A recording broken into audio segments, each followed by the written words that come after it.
Hello everyone, what's up? You know, it's getting close to Christmas and all. This year, apparently, DICE is not doing the... What's it called? Was it the Battle of the Elves? They have put a serious face on, and instead they have this Battle of Nordvik. You have the Black Storm, that is the eastern countries and stuff. I mean, Russia basically, that's it in this game. It's Russia and US, so they are assaulting Nordvik, the weapon facility, to take what's there. Yeah, or at least I think it's their stuff. And then we have the Nordvik control corps that are basically reinforced by the Western forces, but basically the security detail of Nordvik itself. And the assault of Nordvik is basically Black Storm going straight in, trying to capture the objective, the facility, the factories and stuff, the main factories. So week 1 is called the Assault on Nordvik, and it's Conquest Assault. And I think this is kind of cool actually, because we haven't seen this in Battlefield 2042 really. I mean, we've seen Conquest, but not Conquest Assault, so that's nice. We get a 32 versus 32 ground only, so you can have vehicles, but you don't have any helicopters, airplanes and stuff. Only ground vehicles. And infantry, of course.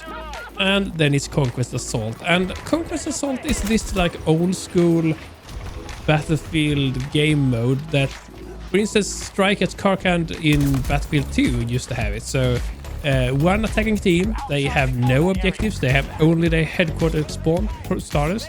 And the defenders, they have all the objectives when they start, and it's up to the defenders to defend the different objectives. And basically you have tickets and stuff like in the normal case. To spice it up a little bit, you don't have any headquarters spawn as a defender. Basically the attacker has won when they have all the objectives and there's no defender left. So that's for week 1. Then we have week 2. In week 2 we move on a little bit, so then it's the defense of Nordvik retribution. Apparently the Black Storm managed to get Nordvik facilities, so now Nordvik corps are infiltrating the facility to destroy the MCOMs before any valuable data is compromised. As they describe it, DICE, it's a combination of 16v16 conquest, breakthrough and rush. I'm not sure about where the conquest thing comes in, but it basically starts as breakthrough, and then when we get to the final objective, it converts to rush.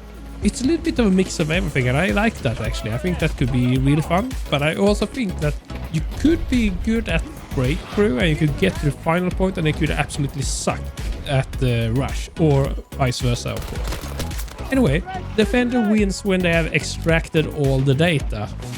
And how that counts, I don't know. The week 3, we have Liberation of Nordvik, Breakthrough Chaos. So again, going ahead a little bit on the spoilers, but anyway, Nordvik Corps is getting back with full force. They have the help of US, and Black Storm on the other hand had the help of Eastern forces. Yeah, Russia that is.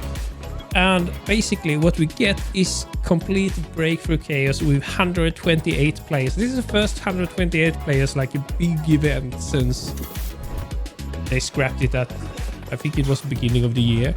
I think it's basically the squid recipe, so you have a little bit faster movement, you have faster respawn timers, and you can spawn in vehicles faster. Just beware that when you run faster and you throw something in the throwables, you toss like a nade, you can toss it, in normal case, you can toss it almost 100 meters. I think it's something like 80 or that you usually can do consistently.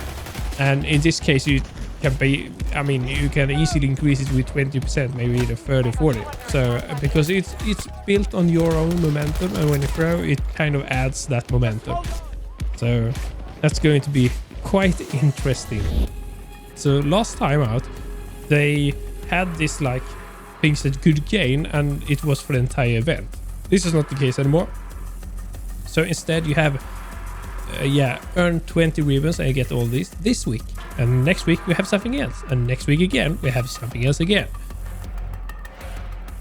And to add to all that, we of course have the shop, where we have the Twilight Strike, which is a hugely expensive kit with a pale horse apparently. I think that's a bit, yeah, Yeah, well, it's not really...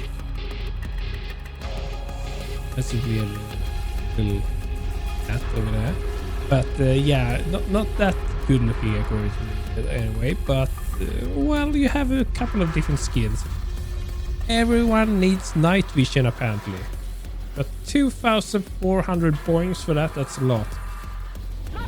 And on top of all that, we do have the classic weekly missions, and from that we have teammates healed or resupplied, kills and assists while playing as support, wingman, rivers earned. So all this is kind of useful in this matter.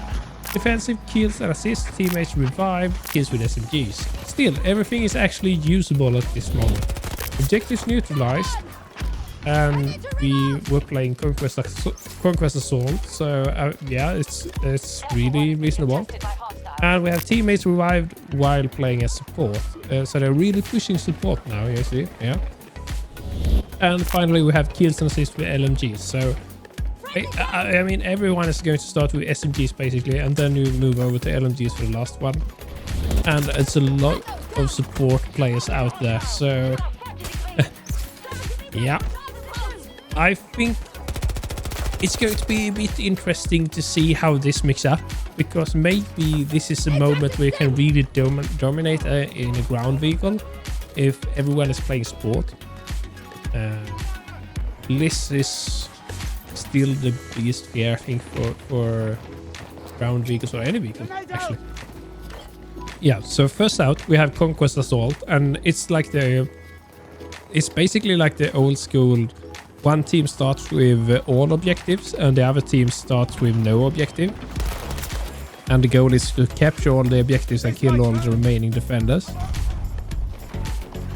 Next week we have what they describe as a mix of Conquest, Breakthrough and Rush. So I'm not really sure about the Conquest thing, but basically it starts like Breakthrough, and then when you get to the final objective it turns into Rush, where you should destroy MCOPs. And it's 16v16 next week. This week is 32 versus 32. And on the final week, it's what they call Breakthrough Chaos. So it's basically Breakthrough with 128 players, and it's based on the Squid rules, I think. So all you run fast, you have shorter respawn times and so on. So that's basically all 3 weeks. And you have rewards for each week, it seems. So it's a little bit different than last time out.